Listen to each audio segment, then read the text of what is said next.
In this upcoming clip, Noam Chomsky is critical of how language is manipulated by powerful institutions for social control.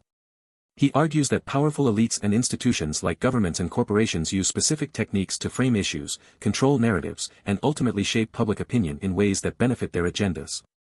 Let's go to the informative clip, and following some of Chomsky's key ideas on manipulating language for control. Well, perhaps it's like George Orwell said in his essay, Politics in the English Language, that in our time, political speech and writing are largely the defense of the indefensible. Yeah. Well, I mean, he gave examples which are now classic, like the term pacification. The term pacification is used for mass murder. So we carried out pacification in Vietnam. You look at what the pacification programs were. They were literally programs of mass murder to try to suppress and destroy a resisting civilian population.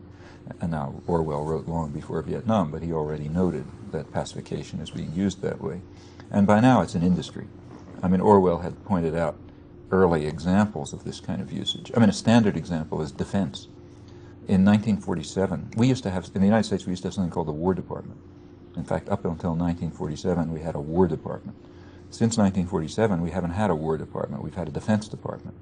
Now, anybody who had his head screwed on realized in 1947, we're not going to be involved in defense anymore. We're only going to be involved in war.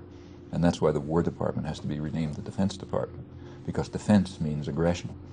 By now, this is a sophisticated operation.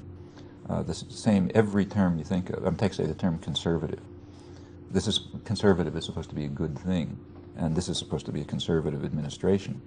I mean, a true conservative, like say Robert Taft, would turn over in his grave to see what's being called conservative. Everything that conservatives have always fought against is being advanced by this administration.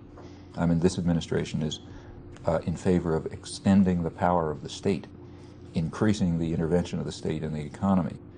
That has increased faster under this administration than anyone since the Second World War. It's also interested in protecting the state against the citizens. So, cutting down access to the state, controlling thought, controlling expression, attacking civil liberties, attacking individual rights, total lawlessness. It's the most lawless administration we've ever had. All of these things are anathema to conservatives. Conservatives want the opposite in every respect, so naturally they call the administration conservative.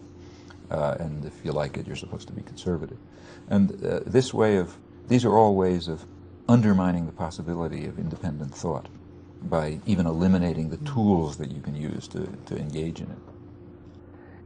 Could you talk a little bit about the power of naming? That seems to be crucial in this whole process.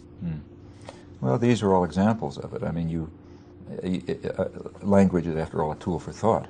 If you debase the language, you debase the thought.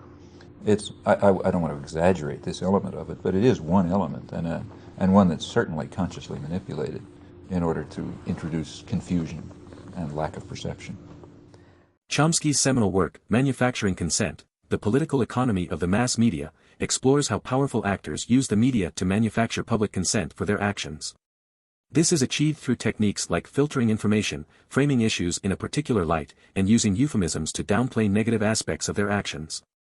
Chomsky and Edward S. Herman developed the propaganda model, which proposes that the media in capitalist societies serve to manufacture consent for the existing economic and social order.